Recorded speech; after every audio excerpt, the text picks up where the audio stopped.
सनातन धर्मर आराध्य देवता श्रीकृष्ण विष्णुंकर अवतार अटंती। सनातन धर्मर बहु मान पुराण ग्रंथ मानकर महापुरुष श्रीकृष्ण को नहीं बहु मतवाद सृष्टि होछि।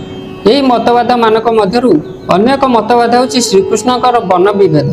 पुराण वेद प्रभृति धर्म ग्रंथ मानकरे कृष्ण को नील रंगर कला रंगर मेघबनर इत्यादि वर्णना करा जायछि। विभिन्न धर्म ग्रंथ मानकरे विभिन्न भाव में वर्णना करा जायछि। किछि ग्रंथ मानकरे कृष्ण को कला रंगर बोली वर्णना करा जायछि।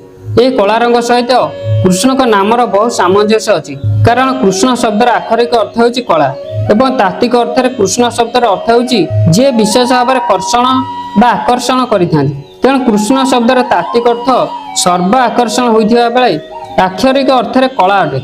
एवं प्रभु जगन्नाथ जे कि श्रीकृष्णकर बा विष्णुंकर अवतार अटंती तांकर वन मध्य कला अटे। तेणु जगन्नाथ एवं कृष्ण उभय को कालिया नाम डका जाए। ये कला रंग महाशून्यर को प्रतीक अटे एवं समस्त वन ये कला रंगर समाहित अटे एवं यह महाकालर एक अंश अटे। वीडियोटी आपको केमिति लागला कमेंट बॉक्स रे निजर मतामत रखंतु एवं चैनल को यदि एपर्यंत सब्सक्राइब करना तेबे बर्तमान ही सब्सक्राइब कर दियंतु।